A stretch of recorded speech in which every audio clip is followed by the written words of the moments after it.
Ma, kailangan ko nang umalis. Hindi na ako pwede magtagal dito. Buhat nung itiklara martial law, pinaghahanap na rin ako. May sakit ang pape. Tayong dalawa lang inaasahan niya, aalis ka pa. Kuya, marami nang nahuli sa mga kasamahan ko. Ayoko mangyari sa akin ng ganoon. Lalaban ako hanggang kaya ko. Pero saan ka pupunta? Mamumundo ka. Anong mangyayari sa'yo? Maliit ka pa eh. Pinagbili ng mama na mahalin daw kita bilang bunsong kapatid. Tinupad ko naman. Kaya nga tayong dalawa naging matalik na magkaibigan. Naging magbarkada tayo. Eh bakit tayo magkakahiwalay pa ng landas ngayon? Kuya, iginagalang kita. Bukod kay Papa, ikaw lang ang taong pinakamalapit sa akin. Kaya lang,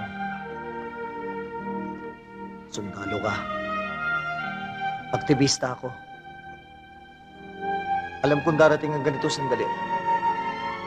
At hindi na tayo makakaiwas. Pa.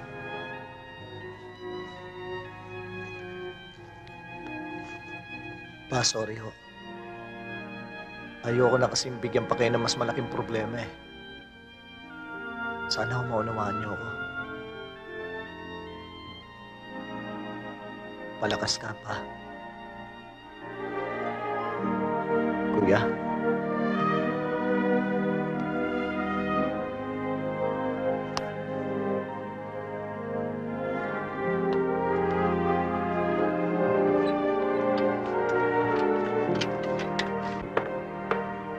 Iho.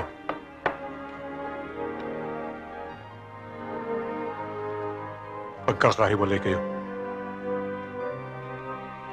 Balang araw. Maaari kayong magkalabang magkapatid.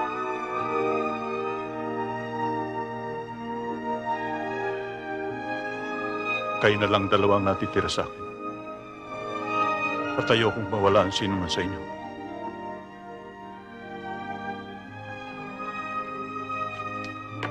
Ronald.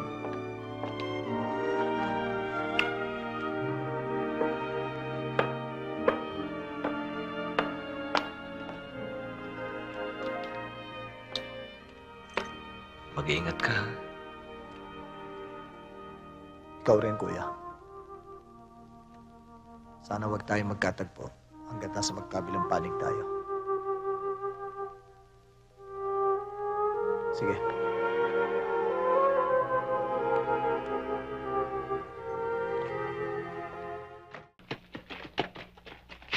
Manuel!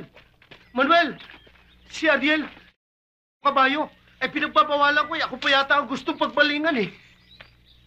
Ano ba problema? Manuel, Dencio. Yun daw ang kabayo pinahirapan ni Ariel eh. Kahapon lang eh. Yun naman kalabaw na pagdiskitahan ng batang yun eh. Sandali lang ako ito. Pupuntahan ko lang sandali. Tama na! Tama na sabi! Walang mangyayari sa'yo. Kung mananaig sa'yo ang galit. Ganyan. Walang direksyon. Pati kabayo, papatulan mo. Ganito na lang ba mangyayari sa kuya? Alam lahat ng tao rito na pinatay siya. Pababayaan na lang ba natin siya sa hukay na walang nananagot? Pinag-aral niya ako. Marami siyang pangarap na gustong makita sa akin. Paano ngayon?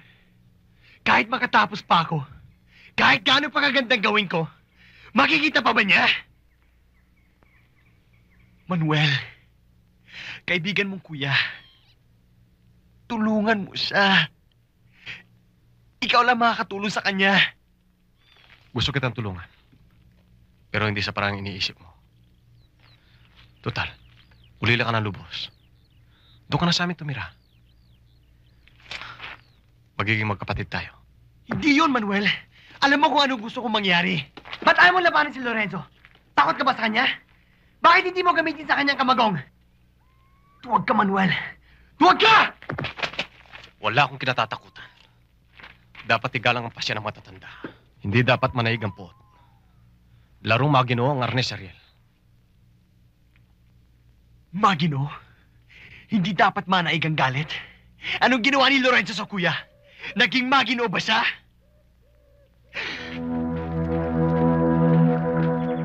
Manuel, tama ko'y may katuwiran yung bata.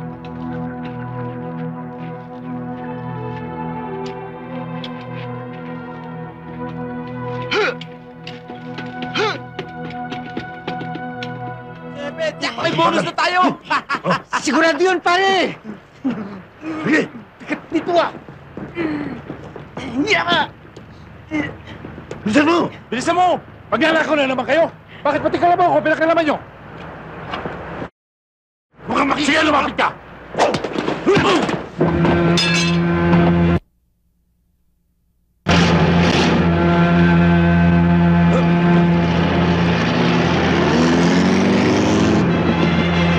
Kakikilos! Sarge, huwag mo tutok sa akin yan. Wala akong kasalanan. Ikaw pala magnanakaw ng kalabaw, ha? Sarge, hindi ako. Si Magno! Siya abulin mo! Sento ka na magpaliwanag. Sige na!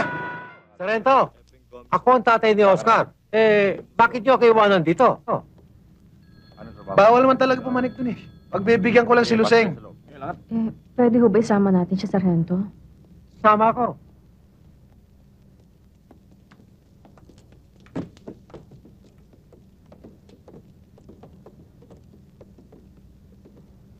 Sandali lang. Kakausapin ko muna sa Epe kung papayag. Sino yan? Sergeant Capole.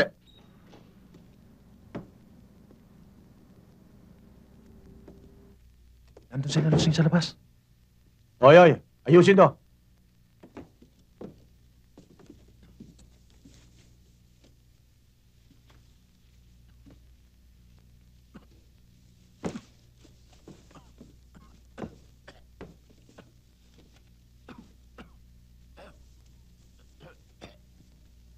Ayusin niyo mabuti yan.